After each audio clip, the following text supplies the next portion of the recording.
Oke, baiklah. Assalamualaikum warahmatullahi wabarakatuh. Masih dengan Buana 79, salam semangat selalu untuk seluruh pelajar di Indonesia, baik dari Sabang sampai Merauke, dari Miangas hingga Pulau Rote. Baik, kita coba lanjutkan untuk proses pembuatan laporan keuangan dari PT Adijaya yang sebelumnya sempat berhenti karena adanya pembahasan soal-soal uji kompetensi tahun 2023, tepatnya tahun ini. Oke, sekarang kita kembali akan coba lanjutkan untuk proses pembuatan laporan keuangan dari PT Adijaya itu sendiri ya, di mana pada pertemuan sebelumnya kita sudah sampai pada tahapan penyusunan data rekapitulasi dari masing-masing jurnal khusus ya, baik dari sales jurnal, cash receipt jurnal, sampai dengan jurnal umum ya. Nah, setelah proses penyusunan data rekapitulasi baik dari jurnal khusus dan jurnal umum, maka setelah itu kita akan coba lakukan proses posting dari masing-masing jurnal khusus ini ya maupun jurnal umum ke dalam buku besar. Oke, proses penyusunan buku besar seperti ini kira-kira ya, kita buatkan dulu atau kalian buatkan dulu bentuk buku besar kira-kira seperti ini. Ada kolom tanggal, ada description, ada post ref, kemudian ada kolom posting dan ada kolom saldo di sini. Oke, setelah kalian sudah buatkan semua format buku besar ya seperti ini kira-kira, jangan lupa bahwa di atasnya kalian buatkan atau kalian isi nama akun dan kode akun dari buku besar ini sendiri. Oke, setelah kalian sudah siapkan bentuk buku besarnya, lalu kita akan coba lakukan proses penyusunan dari buku besar ini. Yang pertama, dalam proses penyusunan buku besar atau mengisi buku besar ini, caranya adalah kalian masukkan dulu saldo awal dari masing-masing akun yang ada di buku besar ini. Nah, untuk saldo awal sendiri kalian bisa ambil dari daftar saldo atau trial balance 30 November yang ada di soal. Ya, kalian masukkan atau kalian ambil saldo awal atau kalian masukkan saldo awal dari buku besar ini yaitu 1 Desember dengan cara kalian mengambil dari saldo trial balance 30 November ini sebagai saldo awalnya. Oke, sekarang kita masukkan yang pertama cash in bank. Saldo awalnya yaitu saldo debit 68.550. Kalian masukkan ke sini sebagai saldo awal. Jangan lupa bahwa saldo itu penanggalannya tanggal 1 ya, opening balance atau trial balance 30 November ya. Kemudian refnya kalian masukkan inisialnya TB atau trial balance. Oke, karena kalian memasukkan saldo awal, kalian langsung masuk ke kolom saldo nih atau balance. Bahwa tadi cash in bank di saldo awal dia berada di sisi sebelah debit, kalian masukkan di sisi sebelah debit dengan jumlah yang sama yaitu Rp68.550.000 sesuai dengan yang ada di sini. Lalu yang kedua, kalian masukkan saldo awal petty cash ya, saldo masih debit 11.700.000. Kalian masukkan di sini sebagai saldo awal, tanggalnya tanggal 1, jangan lupa. Keterangannya bisa diberikan opening balance atau dikasih point blank dan TB. Sini refnya sama seperti cash in bank tadi bahwa petty cash itu ada di sisi sebelah debit saldo awalnya yaitu Rp11.700.000. Lalu kemudian yang ketiga ada akun receivable saldo debit 839.300.000 ya. Kalian masukkan di sini sebagai saldo awal akun receivable tanggal 1 opening balance TB di sini. Lalu kita masukkan kolom saldo tadi adalah Rp839.300.000. Dan kemudian selanjutnya ada allowance for debt full debt, ini menunjukkan saldo kredit 14 juta. Maka kalian masukkan di sini di buku besar sebagai saldo awal yang berada di sisi sebelah kredit ya. Di kolom saldo kalian masukkan sisi sebelah kredit seperti ini 14 juta. Lakukan semua, silakan kalian masukkan semua ya. Saldo awalnya kira-kira hasilnya nanti seperti ini jika sudah dimasukkan semua. Ya, masukkan semua di sini sebagai saldo awal ya. Masing-masing ini saldo dari akun ini ke dalam buku besar. Oke, setelah proses input saldo awal dari masing-masing akun atau masing-masing buku besar ini, maka langkah selanjutnya kita akan coba mulai proses posting dari jurnal khusus ke buku besar. Kita mulai dari sales jurnal. Nah, untuk proses posting dari jurnal ke dalam buku besar, kita cukup berpatokan pada data rekapitulasi yang kita buat sebelumnya ini. Karena data rekapitulasi ini sudah menunjukkan nilai saldo dari masing-masing akun yang muncul di sisi sebelah debit dan sisi sebelah kredit. Kalau kita lihat di data rekapitulasi khusus sales jurnal di sini di sisi debit hanya muncul akunnya yaitu kode akun 1/1300. Kalau kita lihat di sini adalah untuk akun core receivable. Sedangkan di sisi sebelah kredit di sini muncul dua akun, yaitu kode akun 21500 dan 41100. Ini adalah akun dari akun sales dan PPN outcome.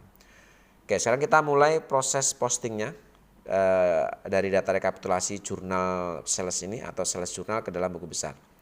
Kita mulai dari sisi sebelah debit, bahwa di sisi sebelah debit di sini hanya ada satu akun, yaitu 1/1300. Maka kita langsung masuk ke buku besar, kode akun 1/1300.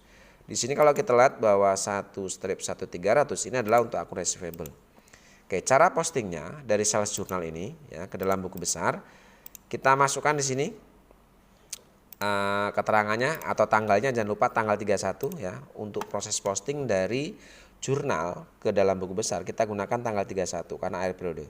Lalu keterangannya di sini karena kita memposting dari sales jurnal ya, maka kita kasih deskripsinya adalah sales jurnal. Oke, sales jurnal ya di sini. Lalu kemudian di sales jurnal di sini untuk akun 1/1300 itu ada di sisi sebelah debit, yaitu 627 juta. Maka di sini kita masukkan ya refnya, jangan lupa SJ atau sales jurnal, bahwa tadi akun receivable atau kode akun 1/1300 di sales jurnal muncul di sisi sebelah debit. Maka di kolom posting ini kita masukkan di sisi sebelah debit, saldonya adalah 627 juta.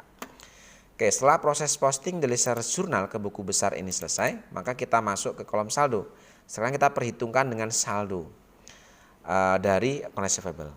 Sebelumnya ada saldo debit 839.300.000. Lalu ada posting dari sales jurnal, itu pun di sisi sebelah debit 627 juta. Oke, debit ketemu debit ya. Karena sama-sama saldo debit, maka kita jumlahkan 839.300.000 ditambah 627 juta. Maka saldonya atau hasilnya kita letakkan di sisi sebelah debit, yaitu 1.466.300.000 rupiah.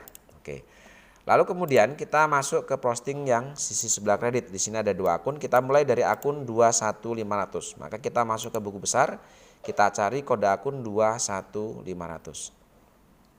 Ya, 21500 kalau kita lihat di sini adalah untuk akun PPN outcome. Oke, sekarang kita masukkan ya dari sales jurnal sisi sebelah kredit. Sini kita masukkan tanggalnya tanggal 31, keterangannya adalah kita masih posting dari sales jurnal. Oke, di sini kita kasih inisialnya SJ. Oke, di sales jurnal tadi PPN outcome ada di sisi sebelah kredit, maka di kolom posting ini kita letakkan di sisi sebelah kredit. Kita lihat di sini saldonya adalah 57 juta. Oke, maka kita masukkan di sisi sebelah kredit 57 juta rupiah. Oke, setelah posting selesai kita masuk ke kolom saldo atau kita perhitungkan dengan kolom saldo. Sebelumnya tidak ada saldo PPN outcome, maka otomatis posting dari sales jurnal ini akan menjadi saldo kredit ya. Ini tinggal kita masukkan saja di kolom saldo di sisi sebelah kredit seperti ini. Maka hasilnya adalah saldo PPN outcome menjadi 57 juta rupiah. Oke, lanjut selanjutnya di sini masih di sales jurnal muncul akun di sisi sebelah kredit, kodenya adalah 41100. Oke, sekarang kita masuk ke buku besar untuk kode akun 41100 ya, ini adalah akun untuk sales. Oke, sama seperti tadi tanggalnya tanggal 31 ya, keterangannya adalah sales jurnal SJ. Di sales jurnal tadi sales atau saldo sales muncul di sisi sebelah kredit. Kita lihat di sini saldonya adalah 570 juta. Kita masukkan di sini di sisi sebelah kredit kolom posting 570 juta. Oke, lalu kemudian setelah proses posting selesai kita perhitungkan dengan kolom saldo sebelumnya atau kita perhitungkan dengan saldo sales sebelumnya. Sebelumnya ada saldo kredit 852.900. Lalu ada posting dari sales jurnal, itu pun di sisi sebelah kredit 570 juta. Oke, di sini kembali kredit ketemu kredit. Nah, karena sama-sama saldonya di posisi kredit, maka ini kita jumlahkan. 852.900 ditambah dengan 570 juta. Maka hasilnya saldonya kita letakkan di sisi sebelah kredit karena di sini sama-sama kredit, yaitu 1.422.900.000 rupiah. Oke, untuk sales jurnal selesai ya postingnya. Sekarang kita masuk ke cash receipt jurnal. Oke, seperti tadi sales jurnal bahwa untuk memposting dari cash receipt jurnal ke buku besar kita cukup berpatokan pada data rekapitulasi ini. Kita lihat di data rekapitulasi bahwa di sisi debit itu hanya muncul satu akun, yaitu 1/1100. Ini adalah akun cash in bank. Oke, sekarang kita mulai posting ke buku besar. Kita cari kode akun 1/1100 Ya ini cash in bank ya. Berarti yang pertama, ini kode akun 1/100. Ini menunjukkan adalah untuk akun cash in bank. Oke, kita masukkan tanggal 31 deskripsinya. Karena kita memposting dari cash receipt journal, maka di sini di buku besar deskripsinya kita kasih keterangan adalah cash receipt journal dengan inisial CRJ. Oke, di cash receipt journal tadi cash in bank ada menunjukkan saldo sisi sebelah debit. Di sini kalau kita lihat saldonya adalah 1.034.300.000 rupiah. Maka kita letakkan di kolom posting debit kredit, kita letakkan di sisi sebelah debit yaitu 1.034.300.000 rupiah. Lalu setelah proses posting selesai, kita akan perhitungkan dengan saldo cash in bank sebelumnya. Sebelumnya ada saldo debit 68.550. Lalu ada posting dari buku besar, ada posting dari cash receipt journal. Itu pun di sisi sebelah debit 1.034.300.000. Oke, debit ketemu debit, maka ini kita jumlahkan.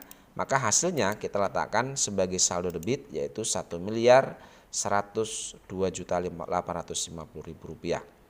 Oke, selesai untuk cash in bank. Sekarang kita masuk kolom kredit. Di sisi kredit ada 4 akun ya. Kita mulai dari akun 1/1300. Kita masuk buku besar 1/1300. Ini adalah untuk akun receivable. Oke, sama seperti tadi tanggal 31 keterangannya cash receipt journal ya, karena kita posting dari cash receipt. Di cash receipt journal bahwa akun receivable tadi menunjukkan saldo kredit atau saldonya ada di sisi sebelah kredit yaitu 845.900.000. Maka di buku besar kita masukkan di kolom cost posting itu di sisi sebelah kredit yaitu 845.900.000. Oke, lalu kemudian kita perhitungkan dengan saldo account receivable sebelumnya. Sebelumnya menunjukkan saldo debit 1.466.300.000. Lalu ada posting dari cash receipt journal di sisi kredit 845.900.000. Oke, debit ketemu kredit. Karena beda sisi maka otomatis ini kita kurangkan. 1.466.300.000 dikurangi 845.900.000. Hasilnya karena saldonya lebih besar saldo debit, maka hasilnya kita letakkan di sisi sebelah debit yaitu 620.400.000. Oke, jadi jika kolomnya sama, debit ketemu debit, maka kita jumlahkan. Jika debit ketemu kredit, maka kita cari selisih saldonya. Oke, karena selisih saldonya lebih banyak debit, maka saldonya kita letakkan di sisi sebelah debit seperti ini. Oke, lanjut. Kemudian untuk akun 1/1400. Kita masuk ke buku besar 1/1400. Kita masuk ke sini. Ya, ini adalah untuk akun allowance for the full debt. Oke, kita masukkan tanggal 31, keterangannya atau deskripsinya adalah cash receipt journal. Oke, di cash receipt journal allowance tadi muncul di sisi sebelah kredit yaitu 8 juta. Maka di sini kita masukkan di sisi sebelah kredit yaitu 8 juta seperti ini. Oke, lalu kita perhitungkan dengan nilai saldo sebelumnya. Sebelumnya ada saldo 14 juta. Lalu ada posting dari cash receipt journal 8 juta. Ya, sama-sama saldonya menunjukkan saldo kredit. Maka ini kita jumlahkan. 14 juta ditambah 8 juta. Maka ketemulah hasil 22 juta. Oke, lanjut ke akun 21500 ya. Kita cari buku besar 21500. Ini adalah akun untuk PPN outcome. Oke, sama tanggal 31 cash receipt journal. CRJ tadi untuk PPN outcome di cash receipt journal ini dia berada di sisi sebelah kredit yaitu 16.400.000. Kita letakkan di kolom posting di sebelah kredit 16.400.000. Lalu kita perhitungkan dengan saldo sebelumnya. Sebelumnya ada saldo 57 juta kredit, lalu ada posting dari cash receipt journal 16.400.000 kredit. Maka kredit ketemu kredit ini kita jumlahkan.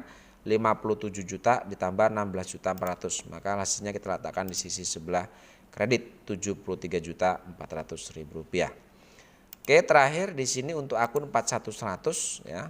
Kita cari atau kita masuk ke buku besar 41100. Ini kalau kita lihat adalah untuk akun sales. Oke, kita masukkan tanggal 31 cash receipt journal. Oke, di cash receipt journal tadi sales dia berada di sisi sebelah kredit yaitu 164 juta. Maka di buku besar kita posting, kita masukkan di kolom posting di sisi sebelah kredit yaitu 164 juta rupiah. Lalu setelah itu kita akan perhitungkan dengan nilai saldo sebelumnya. Sebelumnya menunjukkan saldo kredit 1.422.900.000. Lalu ada posting dari cash receipt journal di sisi sebelah kredit 164 juta. Oke, sama-sama kredit kita jumlahkan. Ini kita jumlahkan 1.422.900.000 ditambah dengan 164 juta. Hasilnya kita letakkan di sisi sebelah kredit, yaitu 1.586.900.000. Oke, saya rasa untuk cash receipt journal dan sales journal ini selesai.